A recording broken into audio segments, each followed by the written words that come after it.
Hey everyone, welcome back to What's Happening in Real Estate this week. I've got Conrad Zerini, broker owner, REMAX Escarpment, REMAX Niagara, one of the largest brokers in North America.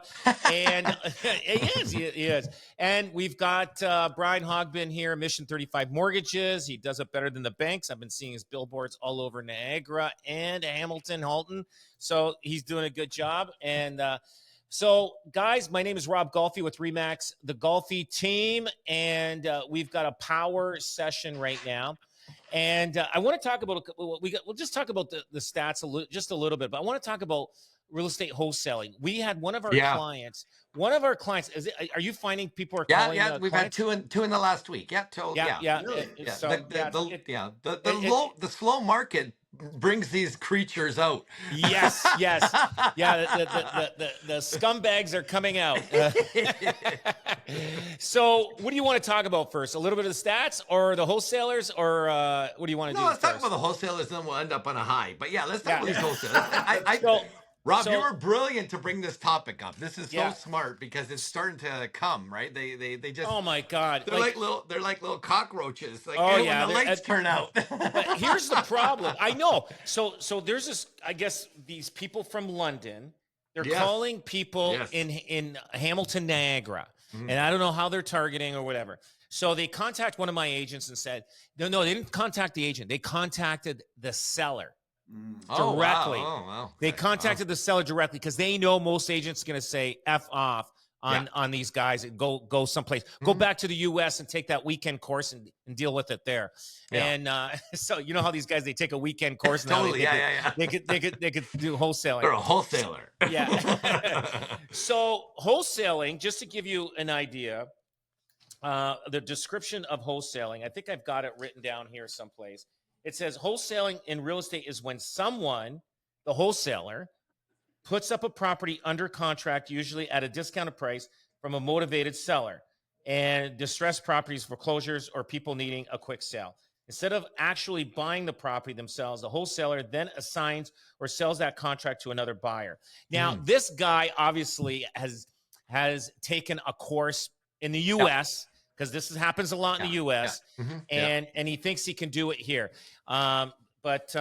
Anyway, so he contacts our client and sells him on the fact that he can sell the property. We're struggling selling this property, and it's overpriced, and he wants to put a full price offer, and he's trying to sweeten the deal, say, hey, we're going to go through you. You're the real estate agent. We'll do the broker.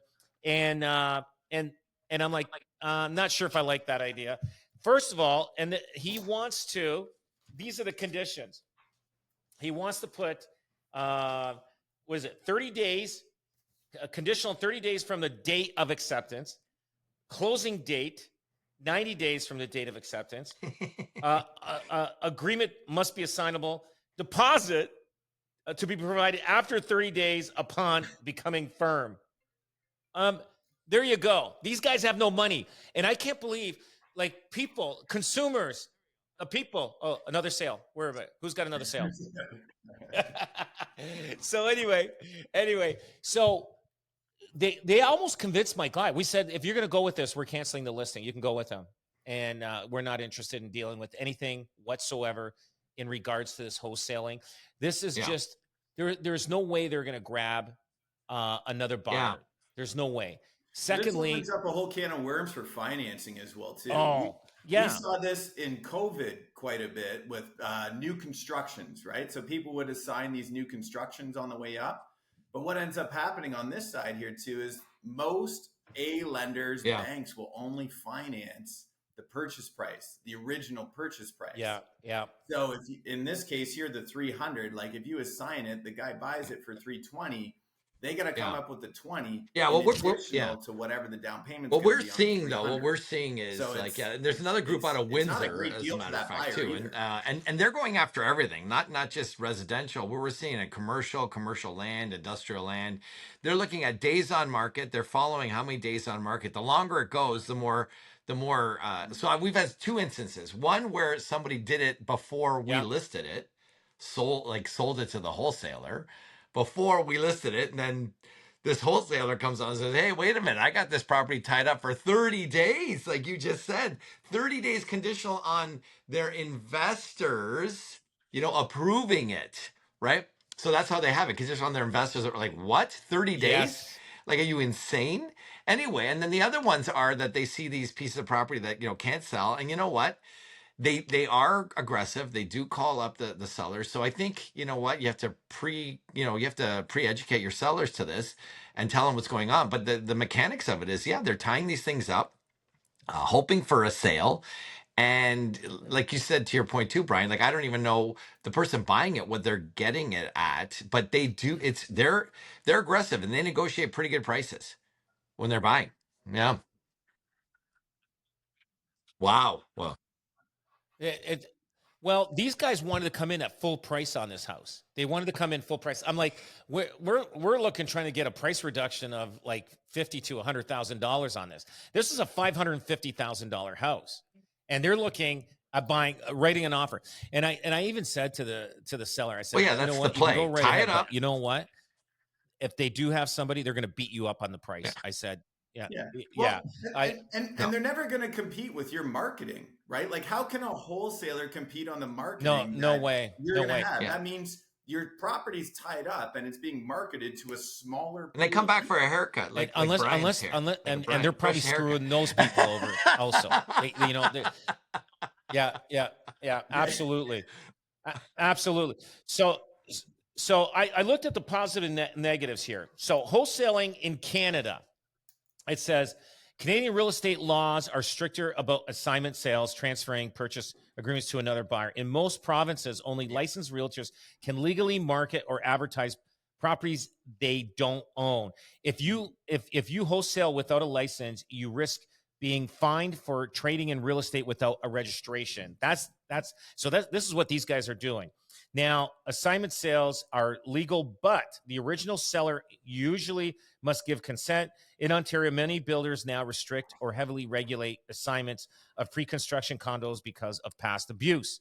Now, it's transparency. Sellers may feel taken advantage of. They do feel taken advantage of if they do go through with it. Consumer protection, governments and regulators like RICO in Ontario want to ensure consumers aren't misled. Market impact. Critics argue wholesaling can inflate prices, especially in hot markets. I see this happening in the U.S. There's always all sorts of weird deals going on over there. Now, in the U.S., wholesaling is common, but must follow state laws. In Canada, heavily restricted.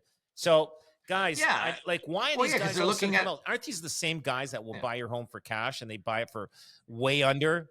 I think it's based on fear, right? It's based on their fear mongering. You're looking at somebody like taking advantage of the situation. When you consider other boards don't do this, but our board at least allows cumulative days, accumulated days on market, right? Like 34 to 36%, like more than a third is 90-day inventory. So they prey on that inventory. It's low priced and they're bringing people from out of town. So think about it. You're bringing, you can buy something for $429. I just saw something at $310 go in Hamilton. Look, you can buy something at $310. Some unsuspecting person from GTA or whatever, or even Calgary for that matter.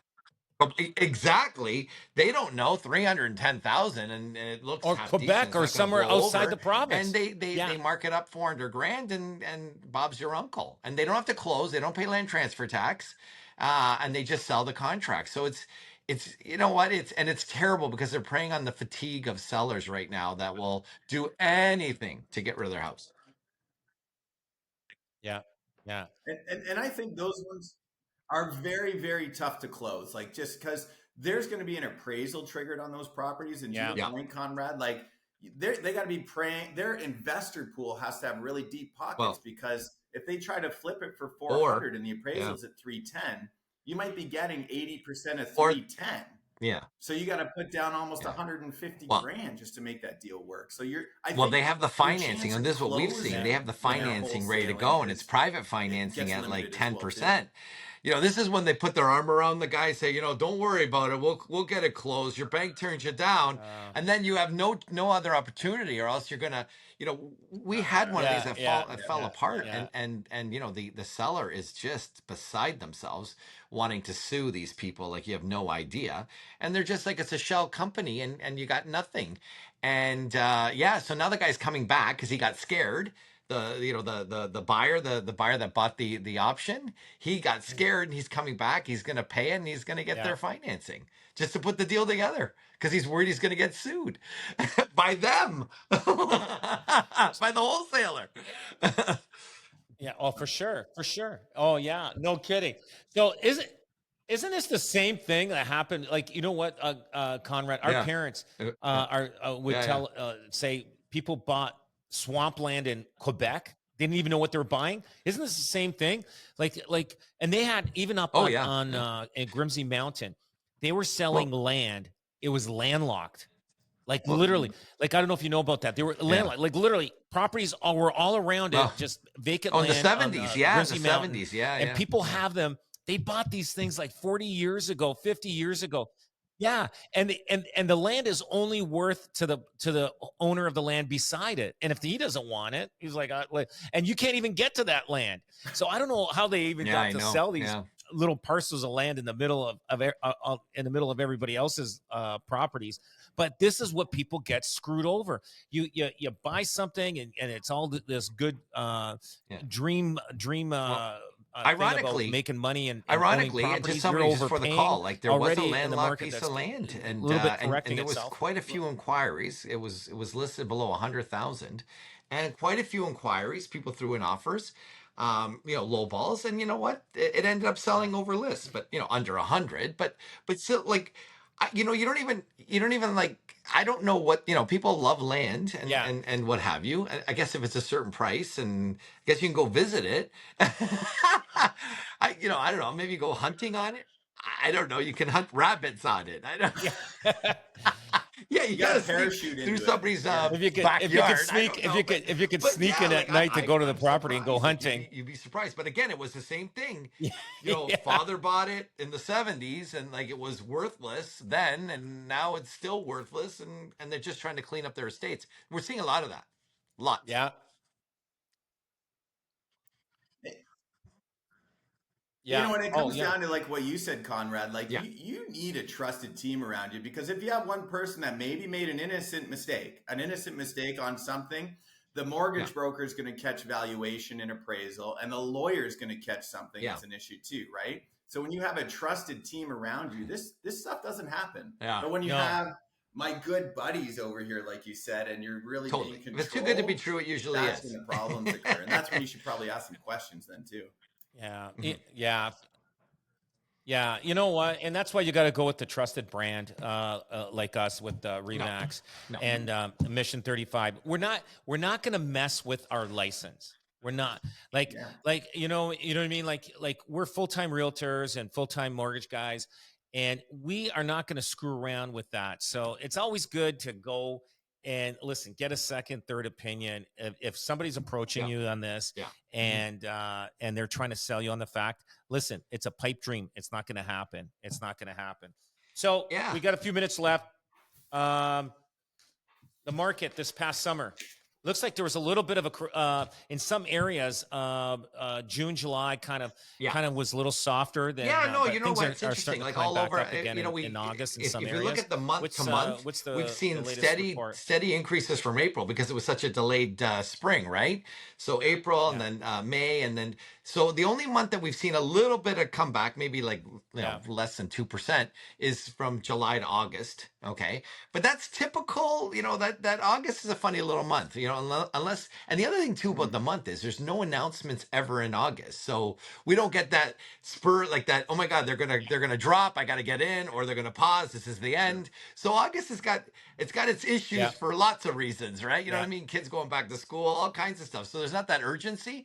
But yeah, no, it's we had the company had a great August, but we're still, you know what? I thought by now we'd probably have caught up with last year. Like we're as a company, and thanks to the Golfi team and all the good work you guys are doing, we're up 5% in unit sales. but the rest of the trading areas are still down over 2024. Yeah, still down over 2024. Yeah, about 10 to 15% any one of them year to date. Wow. So Wow. and the one that really rallied in terms of listings was Hamilton. And look, I don't want to, we might get a million calls on this because I'm going to make this bold statement. I think there is some vulnerability, a little bit of vulnerability in the Hamilton market. That's why we're seeing an influx of listings. More than they had a huge, it was like 50, they were up 15% over last August, the listings. And everybody usually takes August off to list their properties. But it's interestingly enough, Hamilton was, because I think now people are kind of getting at the end of their runway in terms of financing and stuff like that. And they got to do something, right? Don't you think? Because that's the only one. Yeah. Everybody else, Halton only was up 8%, Niagara was down 3%, and Toronto was up 7%. Oh, for sure. So Hamilton was up a whopping 15% in listings. So that tells you that people are saying, well, they want to move on. They want to get something done, and that the summer's over, and we got to get going on it. Because usually we see this drop in the amount of listings in August because the trading area has sold about 80% of the new listing inventory. Then it bumps up first week of September. Then sales dip first week of September, and then they come back the second week of September. If you read my my appointment, I did the projections for the next 2 to 3 weeks, and I talk about the Labor Day effect. There he is, there he is. The Labor Day effect. So everything is kind of. I think the market is working the way it normally does, and anecdotally, and the numbers tell the same story. But interestingly enough, how Hamilton, a surge in listings in August. Very unusual. We're going to see what that means coming down the road. Yeah. That's awesome. That's awesome. And mortgage approvals, Brian, things are steady, or how are things going with that? Our business right now is up 30% year over year from 2024. A lot of that's attributed to the refinance renewal market, though, right? So we are seeing the purchases tick up, but it's a lot of people. 87% was the last number I looked at. 87% of the renewals need a refinance, right? So they need to re-amortize their mortgage, put it over 30 years, depress the payments a little bit, or add in some debts, right? So that is definitely helping our business right now. Is that mostly with millennials that are refinancing, or is it older? I wouldn't say it's. I would say it's people who ended up buying their homes within the past 5 years, right? They're refinancing, just getting themselves a little bit out of debt. You know what? If they had a 30-year amortization, they went down to 25. They're bringing it back up to 30. It's giving them a little bit of a buffer, and they still have equity, right? But also, too, I wouldn't say it's specifically age specific, and the reason being is just unfortunately you have spenders and savers in life. Right. Yeah. And that's not age specific. You can have a spender who's 50 or 60 and a spender who's 20. Right. So, question to ask you. 50 years ago, let's say that's in the 70s. Would people 50 plus years old, percentage wise, mostly would have their houses paid for by then? Would you say? Absolutely. Yeah. Versus now. It's a different, like we never was. We made the house a financial instrument over the past 20 years, right? It's a financial instrument where, and it never was before. Like I'm doing a book right now, going back in the ages about that. The house used to be a place you called home. Yes. It's where you went and lived. It's where you raised a family. It's where you had security. It's where people went to create memories. In the past 20 years, it became a financial instrument where we were able to refinance it, take 95% of the value out of it, and leverage it. And it's like, so the debt load that people take on, like the mantra right now, conversely to the 70s, in the 70s, you'd pay off your house. Like our parents' generation, you pay off your house, you pay off your house. Now, if I get a house, I'm never paying it off. I'm okay with that. That's just I'm never paying it off. Right. Yeah. Use the money for investing or whatever you can, if you can make money on your house. That's it. Right. Well, guys, I appreciate that. And if you just heard this the first time, you can like and follow us anywhere, and go on YouTube and follow us. What's happening in real estate this week? Just look up our names: Conrad Zerini, Brian Hogben, or Rob Golfi. Thanks, Rob. And you will find us. I appreciate you guys listening, and we'll catch you next week.